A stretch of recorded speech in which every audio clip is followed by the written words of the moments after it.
السلام علیکم گائز، آج میں آپ لوگوں کو ایفسٹیکسس یعنی نوز بلیڈنگ کے بارے میں تھوڑا سا بتاؤں گا کہ نوز بلیڈنگ کیا ہے، اس کی کازز کیا ہے اور اس کی مینجمنٹ ہم کیسے کر سکتے ہیں۔ سب سے پہلے میں آتا ہوں ڈیفینیشن کی طرف۔ It is an acute haemorrhage from the nostril nasal cavity اور نیزوپیرنگس اور it is bleeding from inside the nose is called epistaxis. اب ہم آتے ہیں کازز کی طرف۔ ایپسٹیکسس کے جو کازز ہے وہ 3 پارٹ پر مشتمل ہے۔ 1 local causes, 2 general causes, 3 idiopathic. Local causes کا مطلب یہ ہے کہ جو پیتھالوجی ہے یا جو ایٹیالوجی ہے وہ اونلی نوز میں ہے، جیسا کہ ٹراما نیل فنگر سے بھی ہو سکتی ہے۔ اس کے علاوہ نیزل بون ہے، اس کے فریکچر کی وجہ سے بھی ہو سکتی ہے۔ اس کے علاوہ انفیکشنز ہے، انفیکشن وائرل اینڈ بیکٹیریل، جیسا کہ رینائٹس، ڈفتیریا اینڈ سائنوسائٹس۔ اس کے علاوہ فارن باڈی ہے۔ فارن باڈی میں بھی لیونگ اور non living. Living foreign body میں لیچی اینڈ میگٹس آتا ہے، نان لیونگ میں رینولیت۔ اس کے علاوہ neoplasm of the nose, benign and malignant. Benign میں ہیمینجیوما اینڈ ملیگننٹ میں سارکوما اینڈ کارسینوما۔ اس کے علاوہ D N S, deviated nasal septum, angiofibroma and atmospheric changes. اب ہم آتے ہیں جنرل کازز کی طرف۔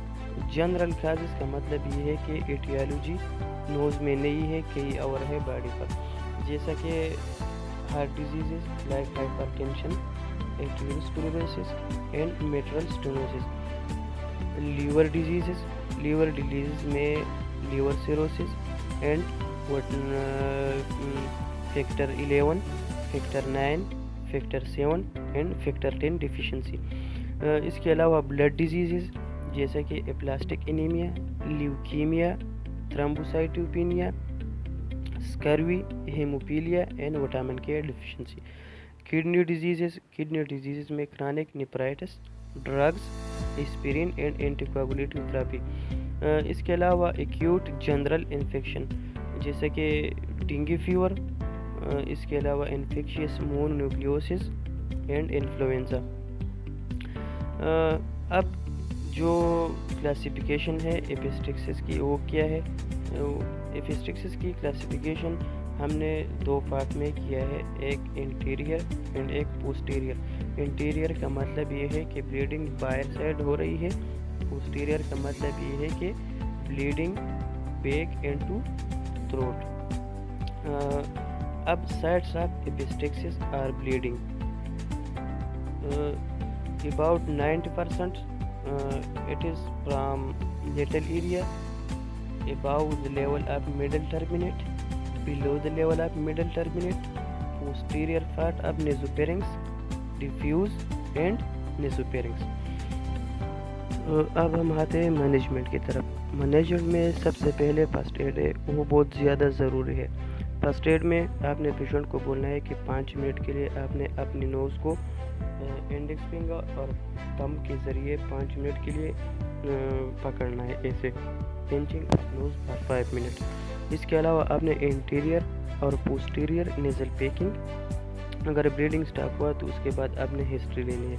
ہسٹری میں آپ نے سب سے موڈ اینڈ آنسٹ، جیسا کہ بلیڈنگ اسپانٹینیسلی سٹارٹ ہوا یا ٹراما کی وجہ سے۔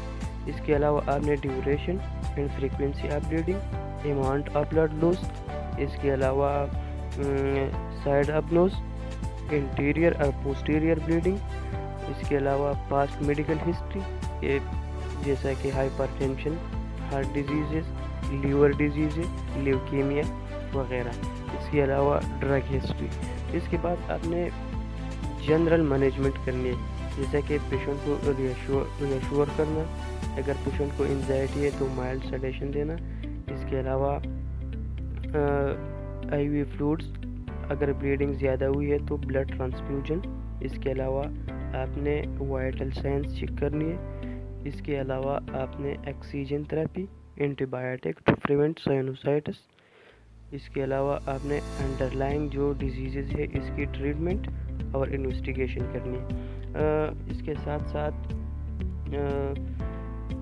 سرجیکل مینجمنٹ بھی ہے. سرجیکل مینجمنٹ میں آپ نے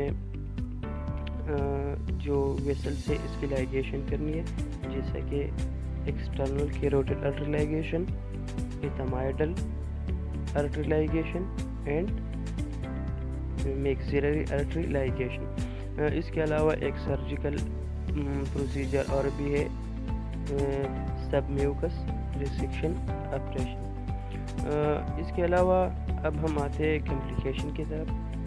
کمپلیکیشن اگر بلیڈنگ سیویئر ہے تو انیمیا ہو سکتی ہے، ہائپوٹینشن، شاک، سائنوسائٹس، سیپٹل پرفوریشن اور سیپٹل ہیماٹوما. اس کے علاوہ اگر بلیڈنگ پوسٹیریئر سائڈ ہے تو aspiration pneumonia and airway obstruction. امید کرتا ہوں آج کی ویڈیو آپ کو اچھی لگی ہوگی. مزید اچھے ویڈیوز کے لیے میرا یوٹیوب سبسکرائب کیجیے. Thank you so much for watching.